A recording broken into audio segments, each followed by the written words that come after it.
is sponsored by Volunteers of America Southeast. And Faith Time is our weekly conversation on matters of faith, and joining us this morning is William Parsons. He's the senior pastor at Redeemer Lutheran Church in Fairhope. Thank you for joining us this morning, sir. Good morning. All right, we wanted to talk about the Protestant Reformation. This week will mark the 502nd anniversary of the start of the Protestant Reformation. So what is the basic story? Well, the basic question that the Reformation asks every Christian, even today, is what defines our faith? Do we or other humans define our faith, or is our faith defined by God through His Word?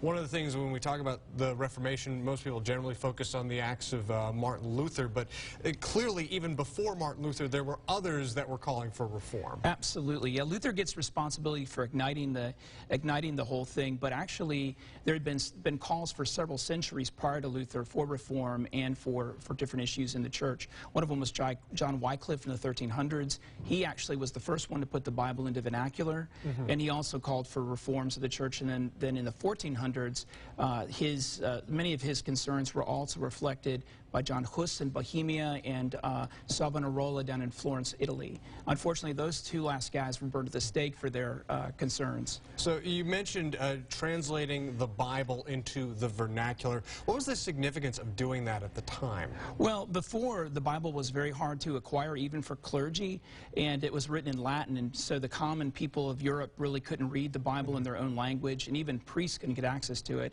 So what happened was Luther translated the Bible into German, and then vernacular translations proliferated, and because of the invention of the printing press, Bibles became acquirable and affordable. So many people read the Bible. It was really a good thing. So let's talk a little bit more about Luther. Do you think Luther was aware of the risks he was taking when he brought up and nailed his 95 Theses to the church wall? Absolutely. Based on the treatment other reformers prior to himself received, he knew that he was taking a risk, but he was the theologian for his part of Germany, and because of that, he was responsible for what was taught in that part of electoral Saxony.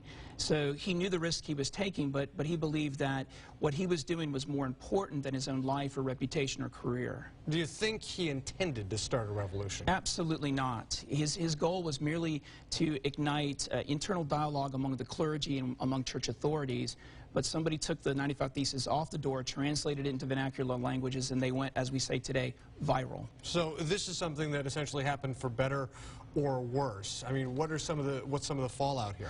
Well, what happened that Luther didn't intend, he didn't intend to divide the church. He wanted Mother Church only to be reformed, not divided, and so that was something he always regretted.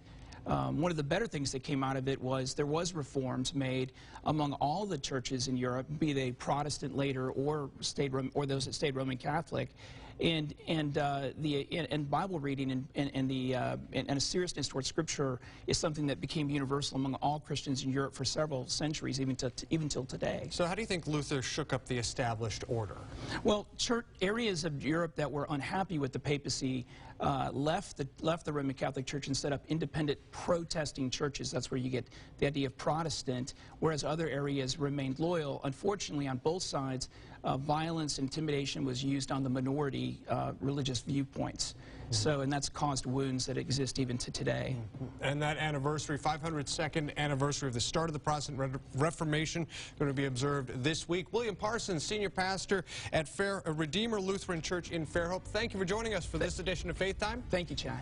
And News 5 this morning will continue after the break.